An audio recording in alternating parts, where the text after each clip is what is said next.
मुस्कुराते हैं, कुछ इस तरह वो मुस्कुराते हैं कि परेशान लोग भी उन्हें देखकर खुश हो जाते हैं, उनकी बातों का अजी क्या कहिए, अल्फाज तारीफ बनकर खुद ही होठों से निकल आते हैं। Now I would like to invite our chief guest, Dr. Kuldeep Singh Chandel, principal of the college. Sir, please come on the stage and bless all of us with your kind words.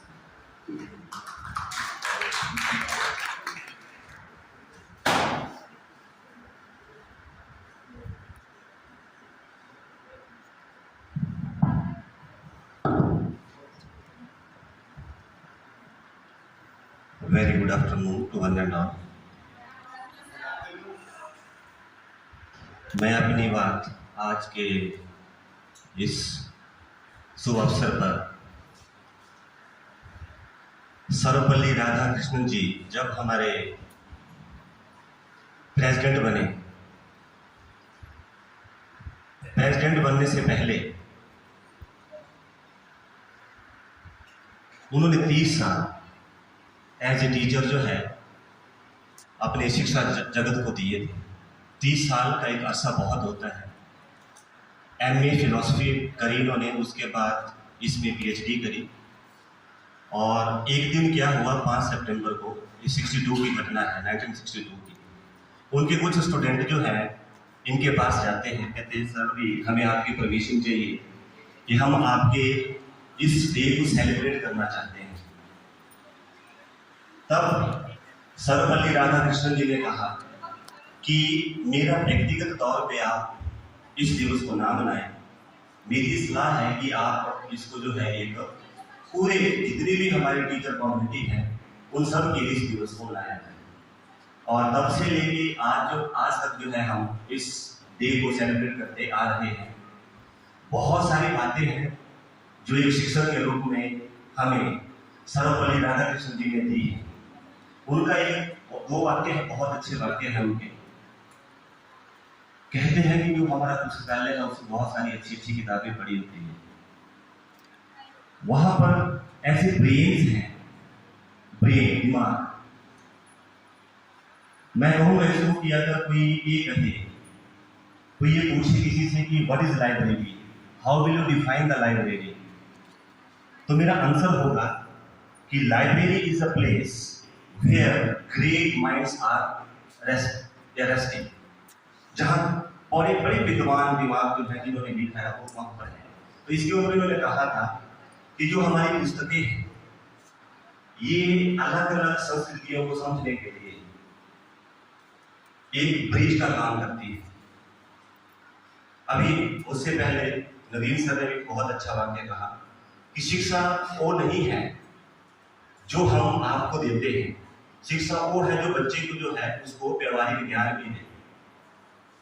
क्योंकि किसी भी बच्चे का जो प्रथम शिक्षक होता है उसके माँ बाप होते हैं।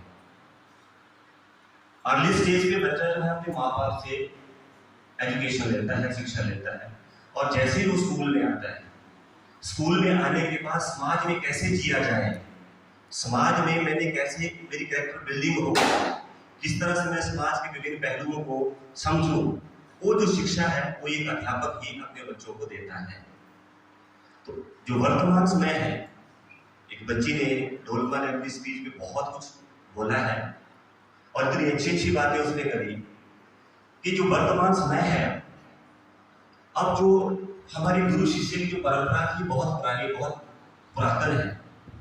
लेकिन एक पैराडाइम शिफ्ट जो है अब एक अध्यापक और एक स्टूडेंट के रोल में आ चुका है, जिसको हमें स्वीकार करना पड़ेगा। क्यों? क्योंकि हमारे यहाँ पर एक बड़ी अच्छी कोटेशन लिखी हुई है, मैं आपसे इसका जिक्र करता हूँ। हम जब भी किसी प्रोफेशन में, किसी भी एक्ट में शामिल होते हैं, किसी भी काम को जब हम करते हैं, तो उसके 2 पहलू होते हैं। एक होती है कि आप वहां पर अपनी उपस्थिति दे रहे हैं, और दूसरा होता है कि आप अपनी वहां पर मौजूदगी दर्ज करवा रहे हैं। तो एज ए टीचर एक टीचिंग प्रोफेशन में आना, 2 बातें हो सकती हैं इसके लिए। एक बाई चॉइस हो सकता है और दूसरा जो है वो एक्सीडेंटल होता है। तो मेरा ये खुद का मानना है कि जो शिक्षक बाई चॉइस आता है इस प्रोफेशन में, वो बहुत कुछ लेके जाता है अपने पूरे करियर में जिन जिन बच्चों को वो पढ़ाता है। क्योंकि शिक्षक रविंद्रनाथ टैगोर जी ने भी कहा है, बड़ी अच्छी बात करी है उन्होंने, कि चिराग तले अंधेरा, सबने सुना है, मतलब स्वयं तकता है और फिर जाके बच्चों को जो है आगे जाके उनका मार्गदर्शन करता है। मेरे जीवन में भी ऐसे बहुत अध्यापक रहे हैं, जैसे मैडम अमीदा जी ने कहा कि इनसे पूछा गया कि आप टीचिंग प्रोफेशन में कैसे आए, वो क्या इंसिडेंट था। उन्होंने एक टीचर का, इंग्लिश के टीचर का वो कहा, लेकिन मेरा जो अपना सपना था, मेरा सपना एक टीचर बनना था। पहले से ही मेरी चॉइस थी कि मैं एक बीएससी टीचर बनूं, जो आज तक नहीं बना। शायद आज न्यूज़पेपर में पढ़ रहा था कि 6000 पोस्टें निकली हैं, तो शायद उस पे नंबर आ जाए, लेकिन उस जर्नी में I always enjoy my teaching because I love this profession from core of my heart. तो मेरा आप बच्चों के लिए आज के इस विशेष दिन पे यही आग्रह रहेगा कि अगर आप किसी प्रोफेशन में आगे चलते हैं और इसको अपनाते हैं, तो इसको इस तरह से अपनाएं। मैं अपने गुरु जी का एक वाक्य यहाँ पर शेयर करना चाहूँगा, जिनके अंडर मैंने पीएचडी करी है, प्रोफेसर वाई के शर्मा जी। उनको याद करना आज मेरा कर्तव्य है। एक बार मुझे उनके साथ पंजाबी यूनिवर्सिटी पटियाला जाने का सौभाग्य प्राप्त हुआ ड्यूरिंग माई पीएचडी वर्क, और जो यूनिवर्सिटी के गेस्ट हाउस होते हैं वही मेरे को बोला सर ने कि आप यही रुक गया। बड़ा कमरा था, सर ने क्योंकि काम दिया होता था वो काम कर रहा था। 11 बजे मुझे नींद आ गई, ऐसे झपकी आ गई, बैठे बैठे साइड में बैठा, और सर जो थे वो डबल बेड था वहां पर सर ने काफी पेपर वगैरह ऐसे एक्सप्लोर किए थे और उनको पढ़ रहे थे। सर की नजर मेरे ऊपर पड़ी और उन्होंने कहा मेरे को, कहते आजा सो जा। मैं कहा नहीं, मैं नहीं सोऊंगा सर। और जैसे सर ने बोला, मैं थोड़ा सा मेरी निद्रा जो है थोड़ी सी भाग गई थोड़ी देर के लिए। मैंने थोड़ी देर और कोशिश की, आधा पौना घंटा बड़ी मुश्किल से। क्यों? क्योंकि मैं सिर्फ वहां पर उपस्थिति दे रहा था, अपनी मौजूदगी नहीं दे रहा था। मेरा उस टाइम उस काम को करने का मन नहीं था। लेकिन जब सर ने दूसरी बार बोला तो मैं उठ गया, क्योंकि मेरी अति हो गई थी, हद हो गई थी। और जैसे मैं गया उस बेड पे, अब सर ने वहां एक्सप्लोर किया था, तो थोड़ी देर मेरे को नींद ही नहीं आई। और मैंने सर से प्रश्न किया जो मेन बात थी, जो मैं आपके साथ शेयर करना चाहता हूँ। मैंने कहा कि सर आप कर क्या रहे हैं, पढ़ क्या रहे हैं? तब सर ने कहा कि मेरा कल जो है एकेडमिक स्टाफ कॉलेज में लेक्चर है। एकेडमिक स्टाफ कॉलेजेस होते हैं यूनिवर्सिटीज में, वहां पर टीचर्स के लिए रिफ्रेशर कोर्स और ओरिएंटेशन प्रोग्राम्स होते हैं।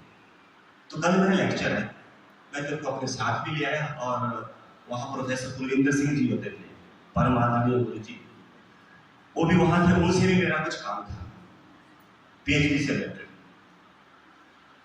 जब सर ने वो टॉपिक बताया कि ये टॉपिक है, मैं कहा सर ये तो जब मैंने 2009 में, ये 2011 का मैं वाक्य सुना रहा हूँ।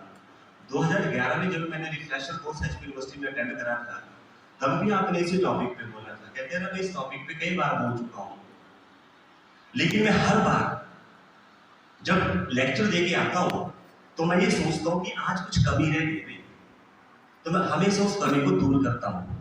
तो जो कल मेरा लेक्चर है सेम टॉपिक के ऊपर है, लेकिन मैं इसमें कुछ नया देने की कोशिश कर रहा हूँ। यही एक सच्चे टीचर की पहचान होती है। तो एक बार फिर आप सभी को आज शिक्षक दिवस की शुभकामनाएं, और मैं आपके उज्जवल भविष्य की कामना करते हुए आप सभी का बहुत बहुत धन्यवाद। Thank you everyone.